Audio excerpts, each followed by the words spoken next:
Have you ever wondered what narcissists are looking for in the next supply?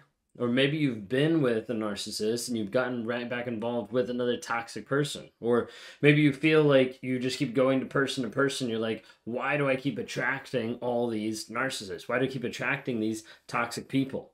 Do you ever wonder what it is that they're looking for or what is actually happening that it always seems to come back to you or you always seem to get involved with those type of people? Today, I want to talk through a couple typical things that people think of and then highlight two things in particular that I think narcissists look for in the next supply, into the next person that they're going to manipulate, use, and abuse. So stick around.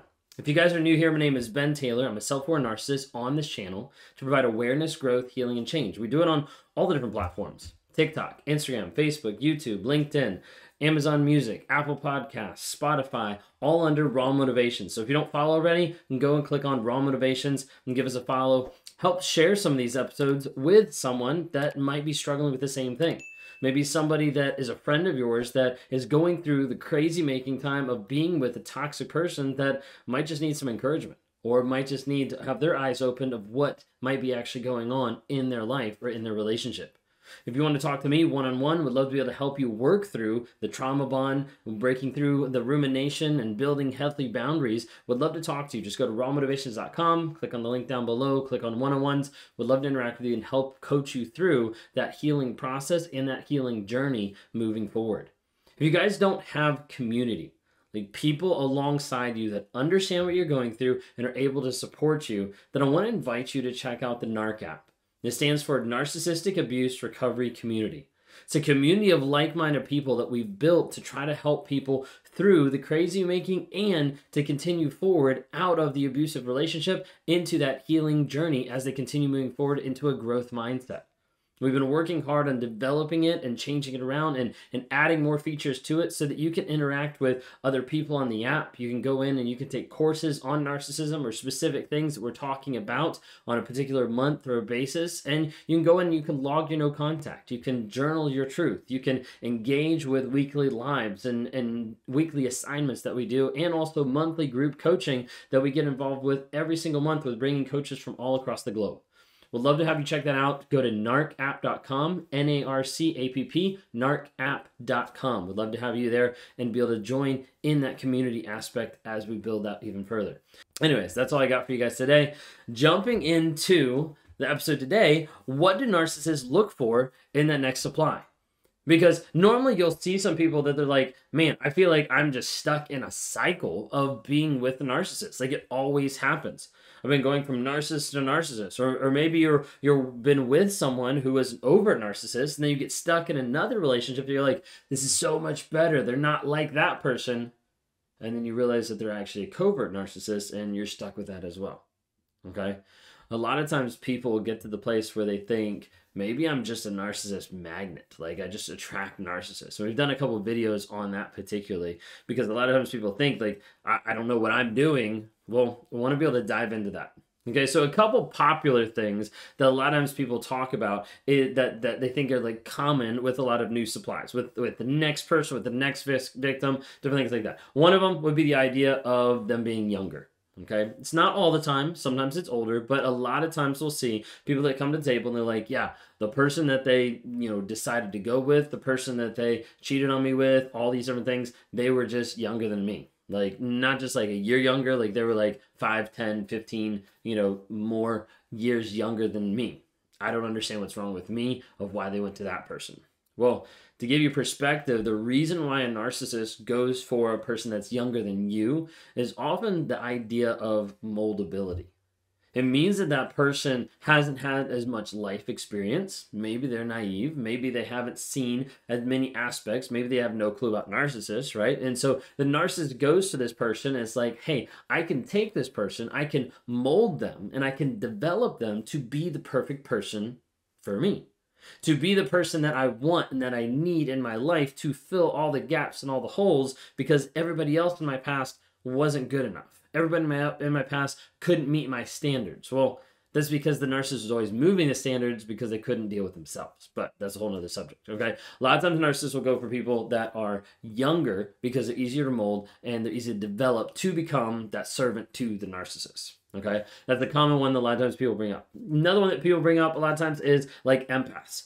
That narcissists go after empaths because they're so much easier to be able to manipulate their emotions, their feelings, their desires, and they just like help fix the narcissist. They want to come into their lives and like fix them. So narcissists like, sweet, let me get this empath to help fix me, and then I can keep using them and abusing them to get what I want while they're fixing me. Okay, so sometimes people bring up younger empaths, sometimes bring up the idea of like people that are wealthy.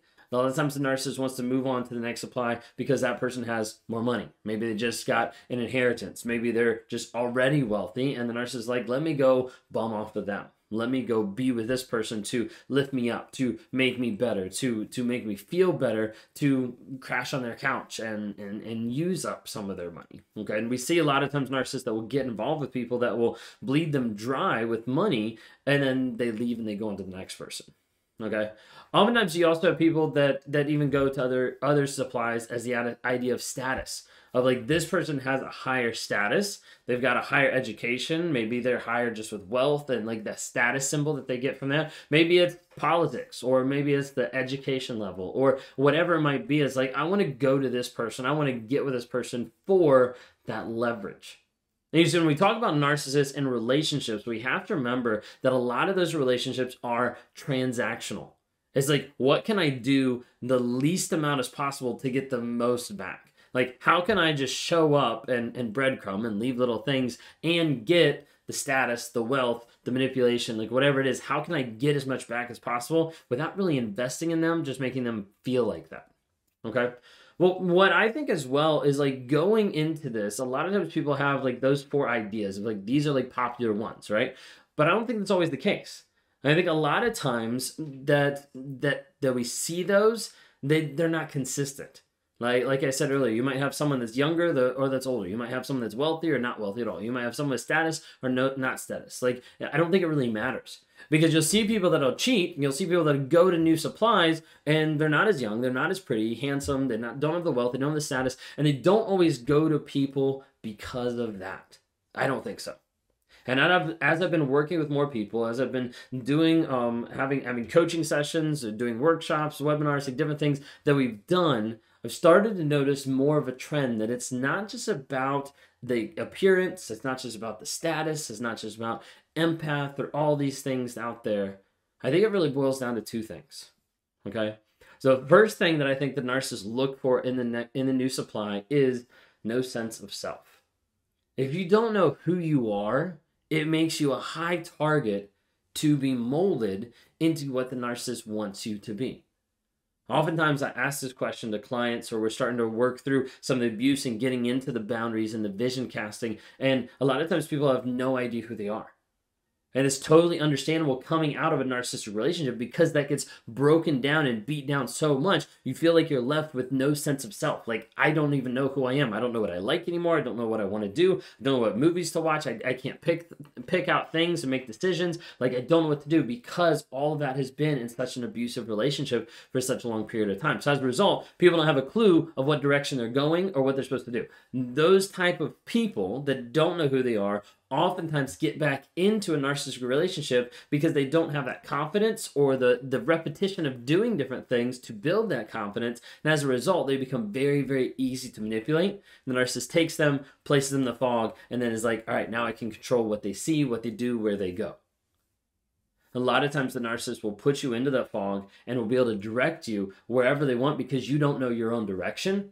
And the narcissist is like, I'll lead you, I'll take care of you, I'll make you do this, whatever they're going to say and do, they put you in that fog. And because you don't know who you are and you don't know where you're going in life, you don't have that sense of direction, the narcissist takes over and commandeers that. So I think one of the biggest ones is no sense of self. The second one that I think is really big that narcissists look for is people that have no boundaries. Now, a lot of times people are like, I don't even know what boundaries are. Well, because oftentimes those were never modeled to you. A lot of times boundaries growing up weren't modeled in the familial system, where they weren't modeled by the parents of saying, hey, this is what a boundary looks like. This is how you're supposed to live. This is how you're supposed to, not let people abuse you in this way. A lot of times boundaries weren't modeled in family systems. A lot of times it wasn't needed. There wasn't that thought process back then. But when a person doesn't have boundaries, it means they don't have a limit to what another person can force you to do. And oftentimes we see this in relationships, in marriages, in different aspects where the narcissist pushes the boundary in all aspects of life. Wealth, money, sex, like whatever it might be, they'll push the boundaries of what you feel comfortable and a lot of times past them. You see, it's easy for a narcissist to continue to push those boundaries if you don't actually have a boundary set and you don't actually have a consequence. You might have heard me say a lot of times that for a narcissist, a boundary without consequences is just like a speed bump, that they just roll over you. And so I think the two biggest things that a narcissist will look for in the next supply, because they're easy, moldable, and able to be manipulated, is the idea of finding someone with no sense of self and that has no boundaries.